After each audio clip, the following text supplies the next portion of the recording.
أعوذ بالله من الشيطان الرجيم بسم الله الرحمن الرحيم السلام عليكم ورحمة الله wabarakatuh.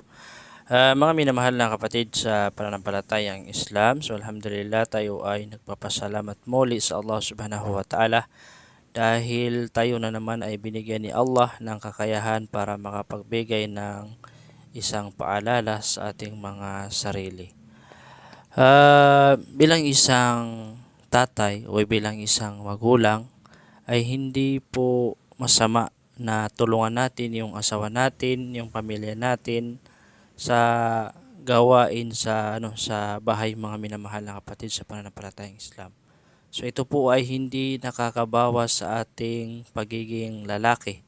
Kung tayo ay tumutulong katulad ng paglalaba, pagluluto,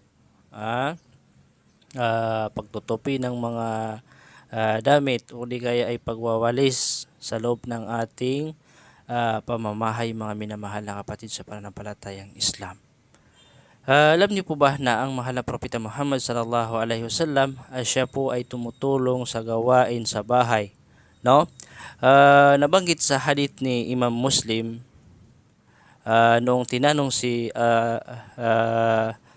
Aisha radhiyallahu anha na kung ano ang gawain ng Propeta Muhammad sallallahu alaihi wasallam sa loob ng kaniyang bahay.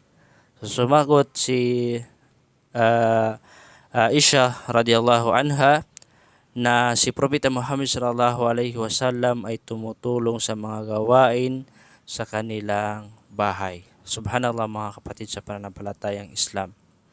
Kaya bilang isang tatay o bilang isang magulang ay kinakailangan na din natin tulungan yung ating asawa, no? Kinakailangan natin tulungan yung ating pamilya sa gawain sa bahay. Ito po ay sunnah, ito po ay pamamaraan ng Propeta Muhammad sallallahu alaihi wasallam, mga kapatid sa pananampalatayang Islam. At si Propeta Muhammad sallallahu alaihi wasallam na kapag dumating ang araw, kapag dumating ang oras ng pagsasala, ay iniiwan niya yung gawain sa bahay at siya po ay pumupunta sa masjid para magsala, mga minamahal na kapatid sa pananampalatayang Islam. Subhanallah.